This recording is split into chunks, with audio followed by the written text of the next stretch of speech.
aquela que foi a bonificação do governo. Como é que vê esta situação? Se calhar primeiro salientar que ainda não é algo definitivo, é uma proposta, não é? Que o OTM Sindicato, juntamente com o Conselho de Ministros, estão ainda em debate, vai se levar ainda à Assembleia da República para ver se realmente vai ser aquilo ou não. Mas Quem vamos fez que possa ser diferente, contando que na Assembleia da República o país maioritário, a bancada majoritária é justamente o Partido Frelimo, por sinal, o mesmo partido que compõe o Conselho de Ministros, ou se quisermos, o governo do dia, acredita que poderá ter aqui alguma inovação quanto a este pacote em particular? Eu creio que tem alguns indivíduos com escrúpulos e que farão alguma coisa em prol disto, não obstante a mídia, as redes sociais, a sociedade civil está a repudiar isto. Então eu quero acreditar que alguma mudança vai existir. Porque não pode. Por quê? Porque a OTM em algum momento deu uma proposta de 45 mil meticais. Ok? E levou-se esta proposta ao Conselho de Ministros. Está-se a aparecer agora com uma proposta de aumento de 49 meticais. Ou seja, 41 mil meticais não conseguiu se levar à mesa de negociações para se chancelar-se esta visão de trazer os moçambicanos 45 mil meticais. 45 mil meticais, por que eu digo isto? Porque são 4 mil e alguma coisa que é o salário básico neste país, mínimo, e os 41 mil meticais. Então, quer dizer que a OTM vinha com uma visão de trazer como salário aos moçambicanos de 45 mil meticais. Então, para dizer que nesta batalha de 45 mil meticais, estamos a dizer que são 45 mil meticais menos 4 mil e alguma coisa. Então, estamos a dizer que a OTM, o sindicato, ele foi tão fraco que não conseguiu combater um bom combate, que nesta luta não conseguiu nem sequer ganhar 50 meticais para o setor privado. Temos que compreender aqui que existe o setor privado e existe a função pública. A OTM luta para os trabalhadores do setor privado.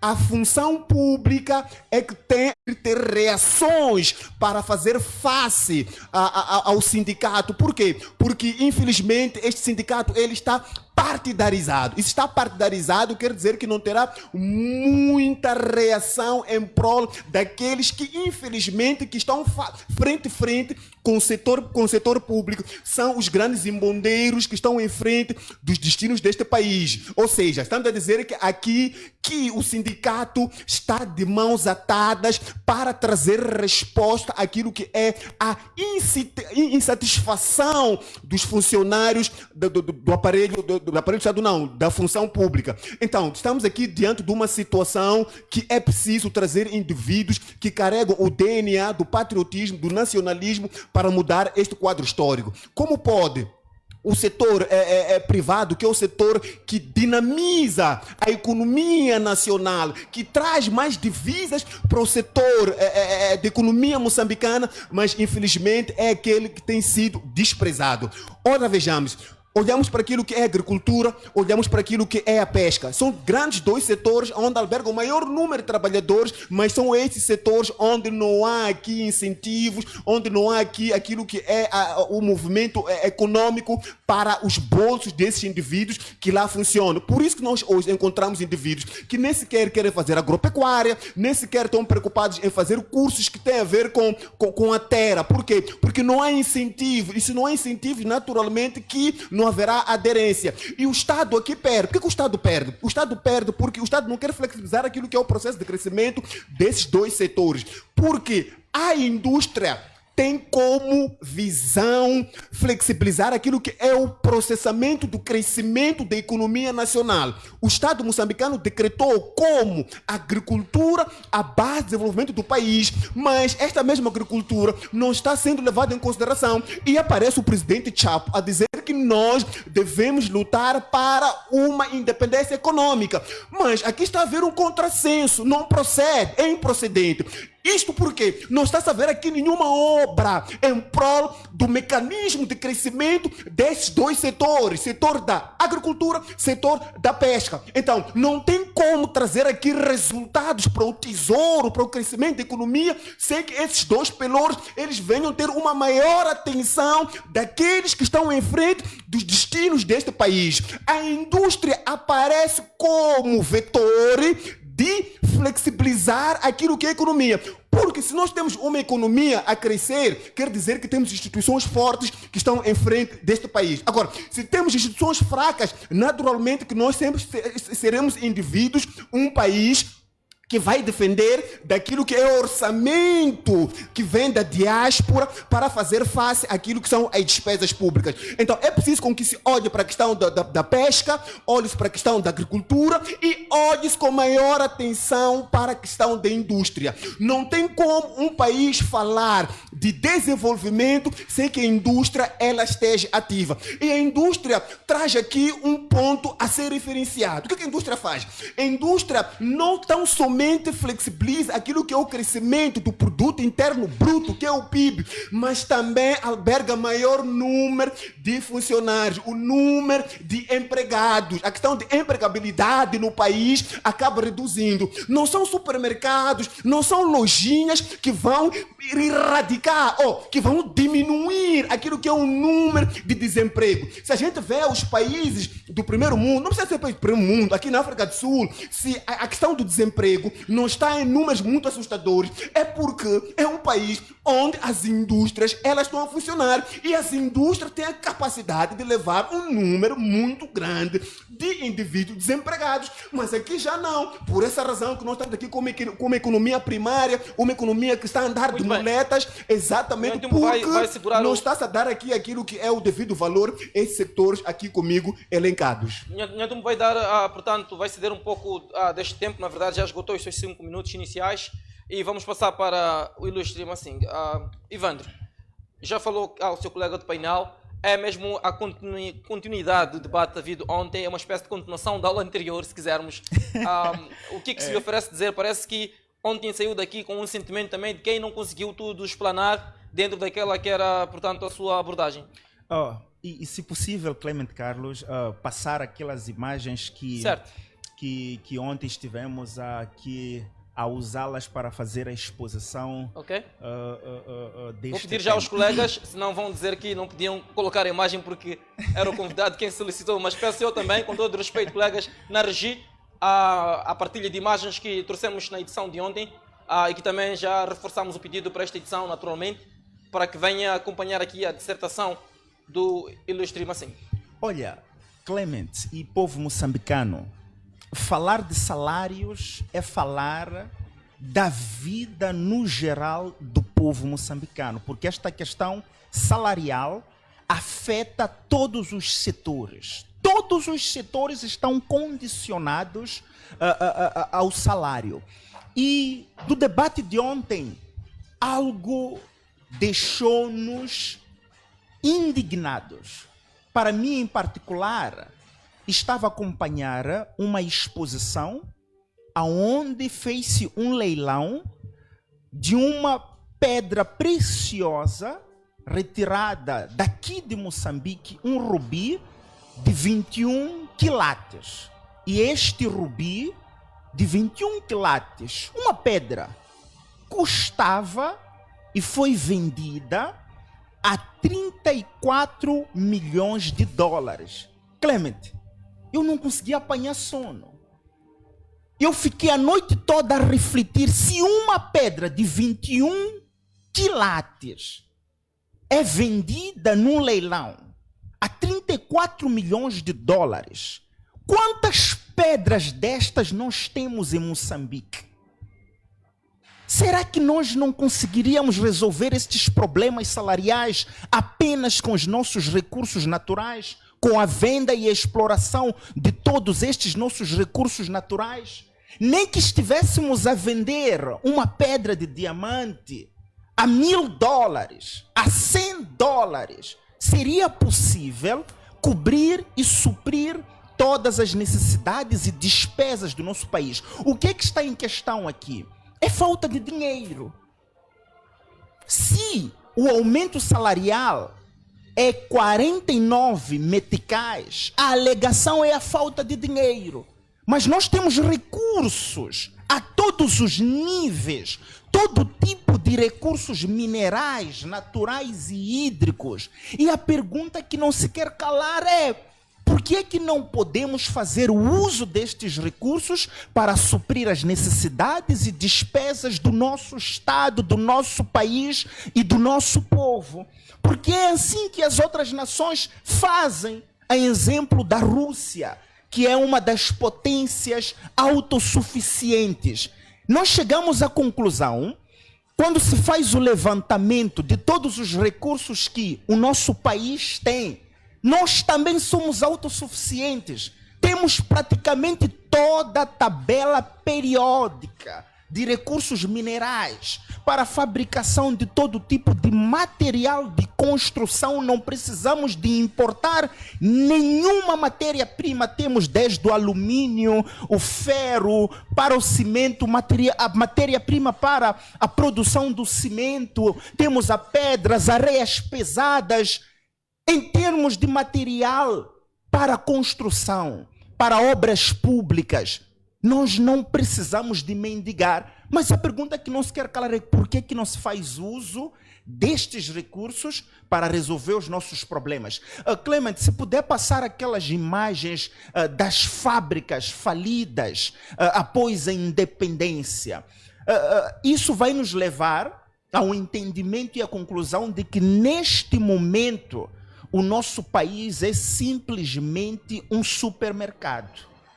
Não produz nada, mas é a prateleira de venda de produtos de produção dos outros países. E quando é assim, nós estamos nesta situação, aonde estamos numa crise sem precedentes, crise salarial, crise de empregabilidade, crise na alimentação, crise na saúde e em todos os setores. Por quê? Porque não temos praticamente a indústria processadora. Se nem com a agricultura nós estamos a produzir, muito menos o pouco que se produz, processar-se localmente, que é para gerar emprego, que é para termos esta renda e podermos ter salários satisfatórios, o resultado vai ser este de o nosso país, o nosso Estado, o nosso povo estar a ser empurrado para uma crise, para uma pobreza e para uma miséria que, quanto mais o tempo passar, só vai piorar. Esta é a conclusão que nós chegamos diante desta falta de capacidade do governo no poder de tirar o país da crise que está, que este próprio governo colocou o país nesta crise sem precedentes. Clemente Carlos. Na sua segunda volta poderemos trazer as imagens que solicitou. Para já, Nhantumbo tem novamente direito à palavra. Como é que o jovem, sem necessariamente destruir o país ou as conquistas, como dizem os mais velhos, as conquistas da independência, como é que estes jovens poderão reivindicar estes direitos ou fazer parte deste processo, portanto, da reconstrução do nosso país, fazer parte do restabelecimento de uma economia funcional? O Ivandro tem aqui uma dissertação a seguir sobre as indústrias falidas, mas como é que hoje o jovem, sem necessariamente recorrer àquilo que foi apelidado em vários círculos de manifestação violenta, quais são as alternativas que restam ao jovem para poder contrapor estes desafios com que os jovens se debatem no dia a dia? Primeiro dizer que o que está a acontecer neste preciso momento com o país, eu enquadro isto como uma violação dos direitos humanos. Na Constituição da República, no artigo 84, ele é claro, ele é direto, é transparente e diz o seguinte: é a obrigação moral do Estado promover salários dignos aos trabalhadores. Mas se vires, por exemplo, as empresas de prestação de serviços, como de segurança, têm marginalizado os nossos concidadãos. São empresas em que o corpo administrativo das empresas de segurança não olham para aqueles que garantem os seus salários como pessoas, marginalizam esses indivíduos. Salários desgraçados, salários que não tenho palavras para descrever isto. E não obstante, são indivíduos que são esforçados a trabalhar muito acima do recomendado. Um segurança de uma empresa privada tem 24 horas por trabalhar e 24 horas em casa, o dia a seguir vai trabalhar. Isto não pode. Isto chama-se escravatura. Ele tem que ter 24 horas a trabalhar e 48 horas em repouso. Mas isto está sendo pontapeado à luz da nossa legislação. Mas quem é que está em frente das empresas de segurança neste país? Nós sabemos muito bem que as empresas de segurança neste país têm a ver com indivíduos que fazem parte das forças e defesa de Moçambique. Não vou aqui citar nomes, mas são esses indivíduos. Então, para dizer que o sistema judicial neste país está blindado para que o jovem não apareça para trazer aquilo que é a sua reivindicação, aquilo que emana na lei, porque nós somos moçambicanos. Temos obrigações, mas também temos direitos. Então, é obrigação do Estado moçambicano criar políticas para o empresariado sentir-se acomodado neste país, para que o jovem venha ter espaço no mercado de emprego por intermédio de políticas. A gente vê aquilo que acontece com os raptos neste país. O que os raptos fazem? Os raptos afugentam os investidores e, naturalmente, que a questão do emprego, de empregabilidade no mercado nacional torna-se cada vez escasso. Por quê? Porque existem homens nas forças de defesa e segurança deste país que estão envolvidos no crime organizado. Crime esse de raptos que acaba matando aquilo que é o desenvolvimento da nossa economia. Agora, o jovem aqui tem que estar atento. Eu chamo a atenção ao jovem. Não durma, fica atento, porque nós estamos a ser governados com indivíduos que não têm empatia com aquilo que é o bem-estar deste país. Só para dar um exemplo, a HCB tem salários acima de 15 mil dólares, 20 mil dólares. E quando se questiona a HCB, questiona-se a EDM, por que desses salários milionários? Eles aparecem a dizer o seguinte: porque esta é uma tabela ocidental. Ou seja, porque aqui nós temos acionistas estrangeiros, por essa razão que nós cambiamos a moeda em função daquilo que ele poderia ganhar lá no exterior. Até aí tudo bem, mas por que neste corpo administrativo só aqueles que têm cargo grandes dentro daquela instituição é que têm esses salários acima da média, que na Europa nós não temos? Em Portugal o salário mínimo são 1.000 euros. O país que mais bem paga, se não me engano, na Europa é a Alemanha, está por aí por média de 5 a 5.500 euros. Mas nós temos aqui administradores, executivos e não executivos a receber acima de 15 mil dólares. Mas se nós descermos daquilo que é a pirâmide da estrutura financeira daquela instituição, irmos à base, vamos compreender que os demais estão com salários miseráveis. E a pergunta é, afinal, quando faz o câmbio aqui para pagar os funcionários desta instituição, visa essencialmente olhar para os administrativos e não olhar para aqueles que têm cargos leves, ou seja, que não têm cargos relevantes naquela empresa. Só vale para os superiores, os inferiores não têm também direito de ter um salário que também é compatível com aquele funcionário que reside lá na Europa e trabalha lá na Europa. Então, aqui nós estamos diante de uma incongruência. Quer dizer, são vários fatores aqui combinados que levam aquilo que é o fracasso da nossa economia, um indivíduo que leva para casa 2 milhões de meticais para mês e tem o seu colega que nem sequer 15 mil meticais ele leva para casa para mês. Para que todo esse dinheiro para um indivíduo? Isto numa empresa que tem participação do Estado. Não vou aqui citar nomes. numa empresa que tem participação do Estado, está a tirar 2 milhões e 500 para dar um indivíduo todo santo fim do mês, e este indivíduo tem direito a uma viatura, tem direito a ADCs, combustível, casa paga, assistência médica medicamentosa. Quer dizer, o indivíduo só assiste SMS a entrar para mês de uma instituição bancária a dizer que o seu ordenado já entrou. Então, aqui estamos diante de um país onde a questão de empatia, ela não está presente diante daqueles que têm a responsabilidade de criar aqui um equilíbrio social deste país. Porque eu dizia aqui uma coisa muito importante ontem. O mais importante para o moçambicano não é ter um salário tão grande.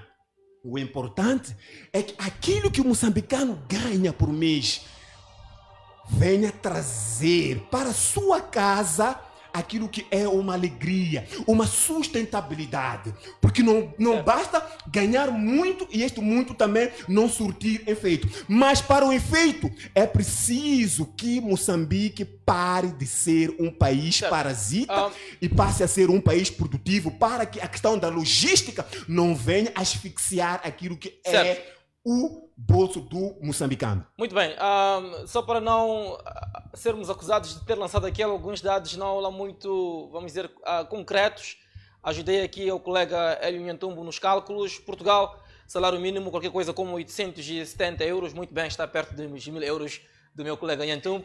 Mas também na Alemanha, o salário mínimo está a 12,82 centavos por hora, o que equivale a cerca de 102 euros por 8 horas no dia, se quisermos trabalhar 8 horas, o que vai equivaler à escala de 30 dias, qualquer coisa como 3.000 euros, e se for um trabalho que só conta os dias úteis, excluindo os finais de semana, qualquer coisa como 2.000 e poucos euros, serão estes então os salários a nível do continente europeu, pelo menos usando os dois países como exemplo, só para ajudar aqui o colega Hélio, que no momento em que falou, certamente que não podia fazer este cálculo rapidamente, mas eu pude ajudá-lo para não trazer aqui algum dado que não seja lá muito, portanto, correto. Desculpe, Clemente Carlos, se calhar só para tentar, provavelmente, isto porque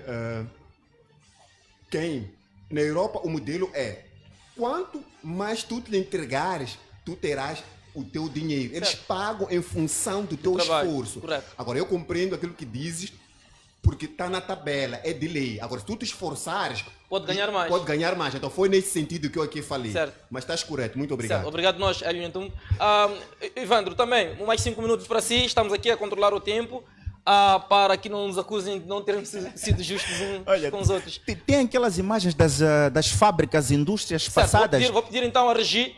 Aí está. Obrigado, Regi. A Regi está mesmo no ponto. Quem está a ver no Facebook tem um atraso de 10 segundos, mas quem vê pela TV convencional certamente já está a contemplar as imagens. Ivandro. Olha, o que nós aqui estamos a analisar, a discutir, a debater, são consequências. Do quê? São consequências de políticas falhadas que, por exemplo, levaram ao encerramento, à falência destas grandes empresas, indústrias, fábricas que produziam e até colocavam Moçambique no top 10 de potências produtoras, exportadoras e até mesmo economicamente. Neste momento nós estaríamos no top 10 do mundo. Okay. Olha, o que nós aqui temos que refletir é por que é que estamos nesta situação. Estamos nesta situação de termos um governo que atribui um aumento, um reajuste salarial de 49 meticais, porque este governo condicionou para que o Estado moçambicano, para que o país Moçambique não produzisse, não trabalhasse. E quando não se produz, automaticamente a vida torna-se cara neste país. Se nós tivéssemos estas fábricas, estas indústrias, temos a Tudor, que produzia pneus, sabe quanto o país perde? Perde só de importação de pneus. Mabor. A Mabor. Sabes quanto o país perde só na importação de baterias, na importação de pilhas? É justificável até os dias de hoje estarmos a importar palitos de fósforo, palitos de dente, É inaceitável. guardanapos, papel higiênico. Qual é o desenvolvimento que se espera de um país que importa estes itens insignificantes? O que é que está a falhar, deputado? O que é que está a falhar? Porque sabemos que na China, por exemplo, crianças ainda na creche já montam telemóveis. O que é que está a falhar em Moçambique? São estas políticas de apenas nos tornarmos, ou do governo ter tornado o nosso país uma prateleira de um supermercado. Eu vou lhe dar um exemplo claro. Por que que Moçambique não produz comida? Por que que não produzimos comida? Porque somos o supermercado, a prateleira da África do Sul. Há negócios. O próprio governo não permite que Moçambique produza, porque os governantes têm contratos com estes grandes supermercados, o Spar, Shoprite e os demais Está a outros. passar a publicidade. Desculpa. Olha, desculpa. A partir do momento em que começarmos a produzir, a comida, a produção sul-africana não poderá entrar para encher essas prateleiras. Ok? Então nós somos obrigados a não produzir. O próprio governo inviabiliza e sabota a nossa produção. Mas a quem que interessa, ilustre? A quem é que interessa que a minha casa não tenha comida, mas a casa do meu vizinho tenha comida? Qual é a lógica que isso tem?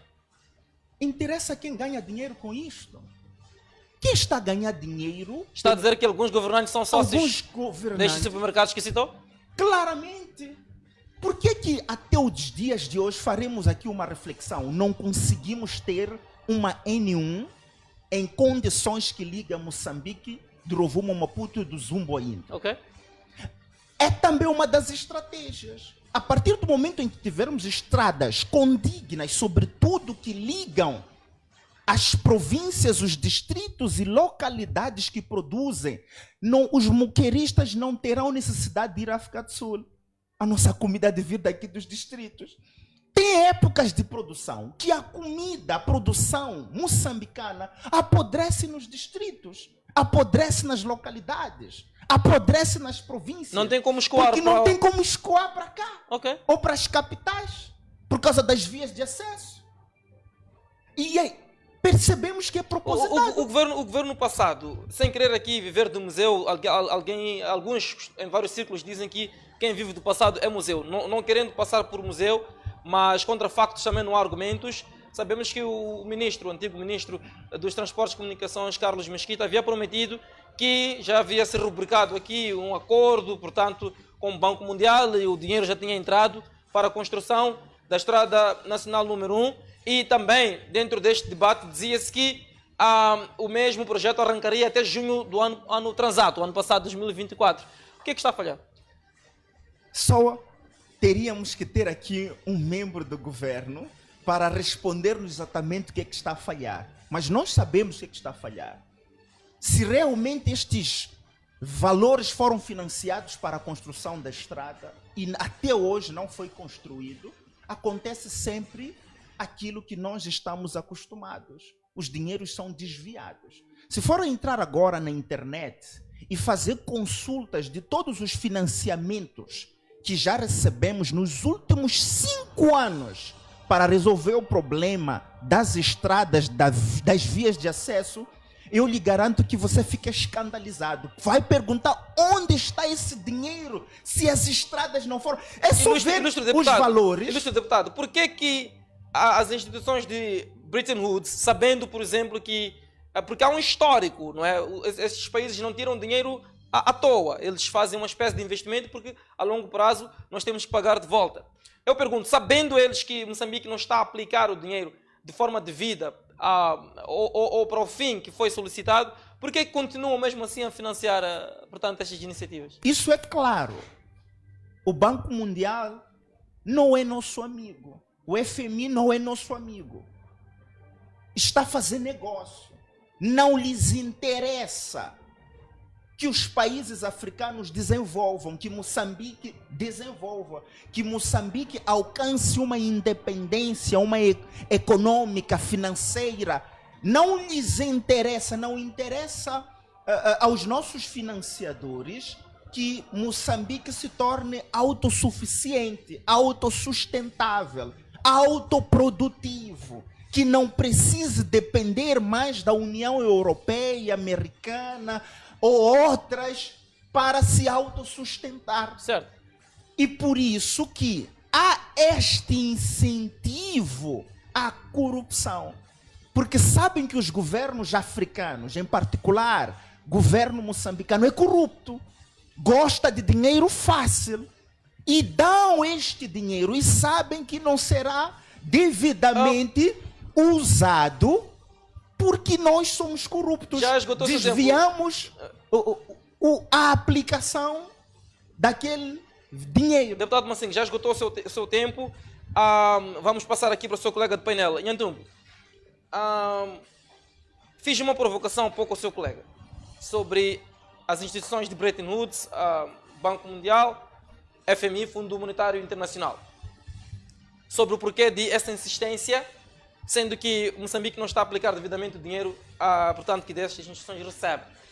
Mas assim também pergunto, temos aqui um advogado neste painel, nesta plenária, mas a questão aqui é, por que um deputado europeu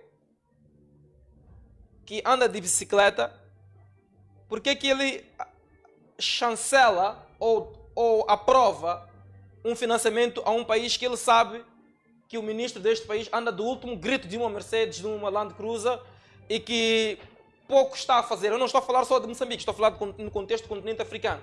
Sabemos que os nossos ministros, que os nossos deputados estão a andar das últimas viaturas de último gabarito, mas muitas vezes sobre um apoio financeiro que vem de um país que este mesmo doador não tem este nível de luxo. Qual é a lógica que isto tem? Mesma coisa com países como China. É um país comunista. Conhecemos muito bem os salários que se pagam na China. Mas é este mesmo país que, à torta e à direita, elogia